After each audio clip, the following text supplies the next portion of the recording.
ദൈവതിരുനാമത്തിന് മഹത്വമുണ്ടാകട്ടെ. ഏവർക്കും ഹെർമിറ്റ്സ് ടോക്സിലേക്ക് സ്വാഗതം. ഇത് ഹെർമിറ്റ്സ് ടോക്സിന്റെ 896 ദിവസം. ഇന്നത്തെ പ്രഭാത ചിന്ത സദൃശ്യവാക്യങ്ങൾ 25 അധ്യായം 21, 22 തിരുവചനം. ശത്രുവിന് വിശക്കുന്നു എങ്കിൽ അവന് തിന്മാൻ കൊടുക്കുക, ദാഹിക്കുന്നു എങ്കിൽ കുടിപ്പാൻ കൊടുക്കുക. അങ്ങനെ നീ അവന്റെ തലമേൽ തേക്കനൽ കുന്നിക്കും. ഡാൻ ജയിലിലാണ്. ആ ജയിലിലെ ഗാർഡ് എല്ലാ ദിവസവും ഡാനിനെ മർദ്ദിക്കും.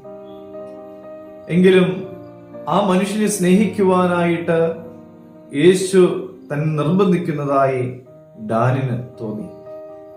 അങ്ങനെ ഒരു ദിവസം തന്നെ മർദ്ദിക്കുന്നതിന് തൊട്ട് മുമ്പായി ഡാൻ ആ ഗാർഡിനോട് പറഞ്ഞു, നമുക്ക് സുഹൃത്തുക്കളാകാം.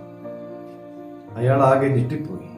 അയാൾ പറഞ്ഞു, ഒരിക്കലും അത് നടക്കില്ല സർ. പക്ഷേ ഡാൻ നിർബന്ധപൂർവം അയാളുടെ നേരെ കൈനീട്ടി. അയാൾ നിന്ന് വിറയ്ക്കുവാനായിട്ട് തുടങ്ങി. അല്പം കഴിഞ്ഞപ്പോ ഡാനിന്റെ കയ്യിൽ കയറി പിടിച്ചു, വിട്ടില്ല. അയാളുടെ മുഖത്തുകൂടെ കണ്ണുനീരിങ്ങനെ ഒഴുകുവാനായിട്ട് തുടങ്ങി.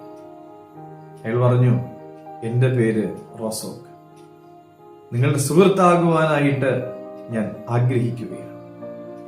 പ്രിയമുള്ളവരെ, ദൈവത്തിന്റെ വചനം പറയുന്നത് പോലെ ശത്രുവിന് വിശക്കുന്നു എങ്കിൽ ഭക്ഷിക്കുവാൻ കൊടുക്കുക, ദാഹിക്കുന്നു എങ്കിൽ കുടിക്കുവാൻ കൊടുക്കുക എന്ന് പറയുന്നത് പോലെ ശത്രുവിന്റെ ആവശ്യങ്ങളിൽ കൂടെ നിൽക്കുമ്പോൾ, പ്രിയമുള്ളവരെ, നാമും നമ്മുടെ ശത്രു പോലും അറിയാതെ തന്നെ ആ ശത്രു നമ്മുടെ പക്ഷത്ത് ആകുന്നത് കാണുവാൻ നമുക്ക് സാധിക്കും. അങ്ങനെ ചെയ്യുമ്പോൾ നമുക്ക് പ്രതിഫലം നൽകുന്ന ഒരു ദൈവമുണ്ട് എന്ന് തിരിച്ചറിയുവാനായിട്ട് നമുക്ക് സാധിക്കും.